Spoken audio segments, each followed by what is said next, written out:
Greetings friends, welcome. In this video, I'll be showing you how I created this book look body paint for King of Scars by Leigh Bardugo. King of Scars is a spin-off of Leigh Bardugo's Shadow and Bone trilogy and her Six of Crows duology, and I highly recommend reading those before reading King of Scars as the story takes place after the events of those books. I love all of Leigh Bardugo's work and really enjoyed reading this latest installment.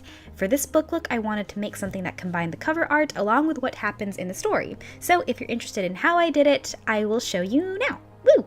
So first off, I'm starting with e.l.f. Poreless Primer all over my face and neck, pressing it into my skin. Using NYX Jumbo Pencil in Milk, I'm tracing out this broken, cracked, open portion of my face and chest. I'm only blocking one brow on the right side of my face using just a regular washable glue stick. And I'm flattening it out with a small metal spatula and fanning it until it is dry. I'm setting that brow with Ben Nye Neutral Setting Powder, pressing it into the brow so it fills all the gaps between the hairs and brushing away any excess with a fluffy powder brush. I'm repeating the same process over and over until it's dry and flat enough to my liking. Next, I'm going to be painting over the brow with the NYX SFX Cream color in gold. Because of how pigmented this cream color is, I don't need to color correct my brow and can just go straight in with the cream color without my brow peeking through. Here I'm setting it with Mehron Metallic paint in gold to give it some extra shine, but also to keep it from moving when I paint some designs over it later. Taking that same metallic powder, I mixed about a teaspoonful of powder with some mixing liquid and I'm putting it all over my neck, chest, and shoulders. With a smaller detailing brush, I'm just filling in any spots my bigger brush couldn't get to. I'm using that same gold mixture to coat the bottom half of my face, staying clear of my eyes and nose. Instead, I'll be using that same NYX cream color to fill in the areas around my nose, eyes, and forehead. And like my brow, I'm going to set everything with a little bit of metallic powder. Next, I'll be going in with Sephora's Beauty Amplifier eyeshadow primer all over the open spots of my lid. I'm using the Magic Palette by Juvia's Place, using the shade Nubia to fill in my lid. I'm also using the Nubian 2 palette by Juvia's Place, using the shade Nairobi, blending that over top as well as my lower lash line. Next, I'm going in with the Nubian palette by Juvia's Place, mixing these two brown shades to make a new higher crease shape on my lid, winging it out and blending it down onto the outer third of my eye. I'm also going to mix these two darker brown shades, blending those in, deepening and defining that crease a little more. Using the Naked 2 palette, I'm dipping into the shade Blackout to further define the crease I just made, making sure to blend out any harsh lines. Next, I'm dipping into the CC Beauty 12 color oil paint palette, using the black paint to carve out more of that crease and deepen the color by blending it out. Going back into the Magic Palette by Juvia's Place, I'm taking that same gold, but I'm dipping in with a wet brush to start the base for my own variation of the feathered wings on the King of Scars cover.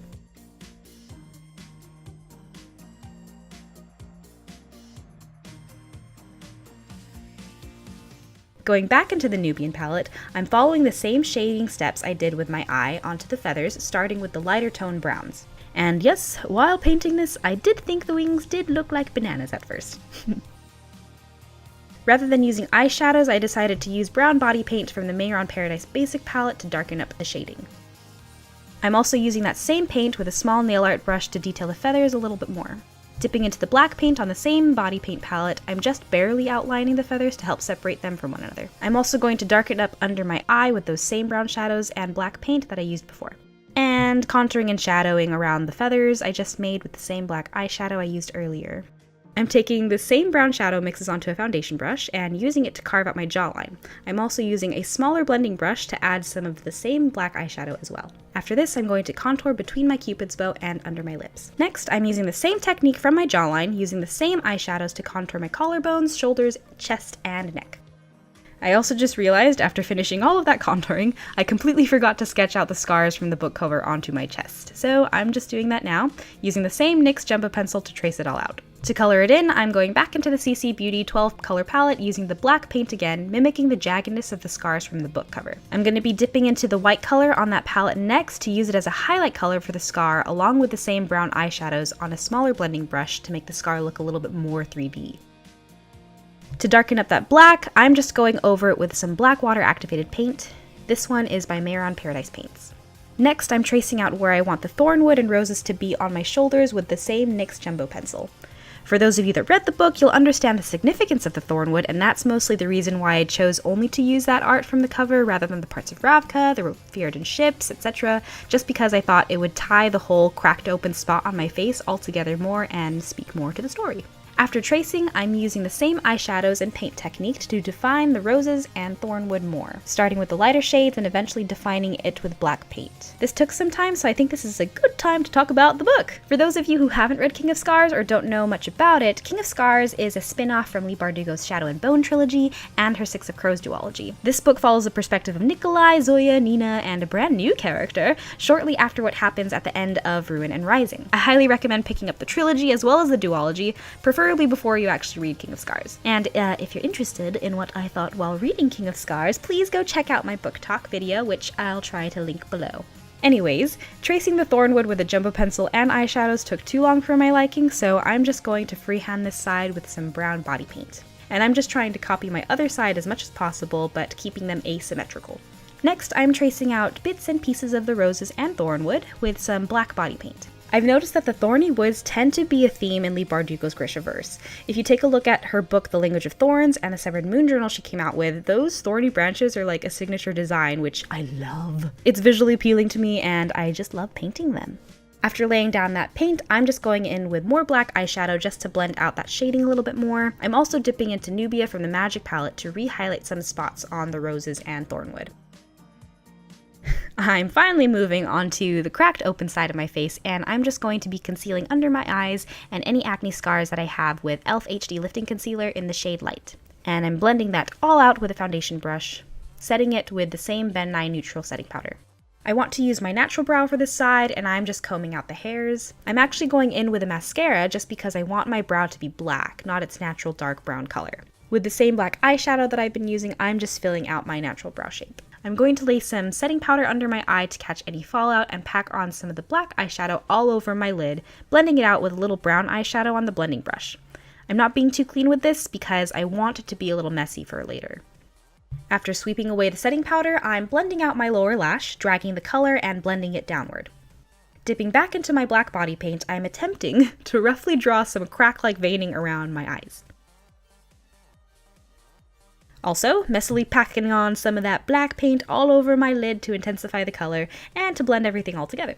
I wanted to try and see what the veining would look like with some brown eyeshadow and just started to lay that next to the black. I lost some of that black pigmentation, so I'm just tracing over again with the same black body paint. With the same brown eyeshadows from the Nubian palette, I'm contouring out the hollows of my cheeks and my jawline to make them look more gaunt and to make it look a little bit more creepy. I'm also painting on the same kind of crackly veining on my face, down on my neck and chest. Next, I'm shading out and defining the cracked off portion of my face with the same brown eyeshadows and eventually black paint. And I'm building up the color and just shaping it to my liking.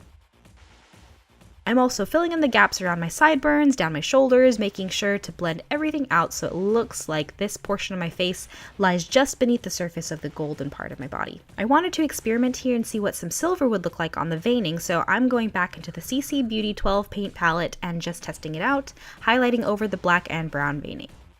Next, I'm adding a little bit of Golden Cosmetics glitter using Lit Cosmetics glitter base to apply it just on the center of my lid and on some of the feathers that I painted. Using the same glitter base, I added some Ice Clean, a mixed glitter also by Lit Cosmetics, adding that to the inner corner of my eye and using it as a highlight glitter for parts of the thornwoods and the roses. I'm also adding some small yellow rhinestones only on the golden part of my body and face, and a couple on my chest and neck. Going back into the white color on the CC Beauty palette, I felt like my natural skin tone and the gold were too close in color, so I wanted to make that cracked open part of my face pop a lot more. And here I'm just tapping and blending it over where my natural skin tone is. I'm not being too clean with it, as again I wanted this side of my face to be very unkempt, creepy, and almost undead looking. After laying down all that white paint, I'm just redefining the black veining once more. Using some of my black body paint, I'm also adding small cracks along the edges of the broken half of my face, just to give it some more realistic detail, almost like this half of my face has cracked and is now crumbling off of me. I'm going to be topping off this look with some false lashes by Tarte Cosmetics. These are in the style Glamazon, and I'm only applying them to the golden side of my face. I'm also applying some Creme eyeliner by e.l.f. I'm not doing anything fancy with my liner, just mostly hiding the lash band and thickening the lash line. I'm also going to add some falsies. These are Wispies by Ardell, and applying those to my drawn out lower lash line. I'm using this chunky black pencil liner by L'Oreal and swiping this all over my upper lash line and lid, and tight lining my lower lash line as well. Here I'm just using a baby wipe to clean off my lips, prepping them before painting them gold with the NYX SFX cream color. My very last step for the body paint portion of this look is slightly lining my lips with a NYX Liquid Suede Lip Pencil in Brooklyn Thorn. Off camera, I applied some gold-colored contact lenses to the broken half of my face, sprayed my hair gold, and applied some craft foil to my skin and hair just to tie everything together.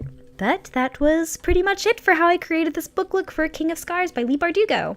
It was super fun to paint and even more fun to read. I highly recommend reading it along with her other books, and if you haven't yet, please feel free to check out my book talk about this book, and thank you for joining me! I will hopefully see you in the next video. Bye! I also wanted to give the biggest of thank yous to @LeoPCarney for collabing with me on Instagram for this book look. Your edits are always so magical, and you're the absolute best, and I can't wait to do more projects with you in the future. To everyone else watching, please go check out his work. I'll be providing his handle in the information box down below.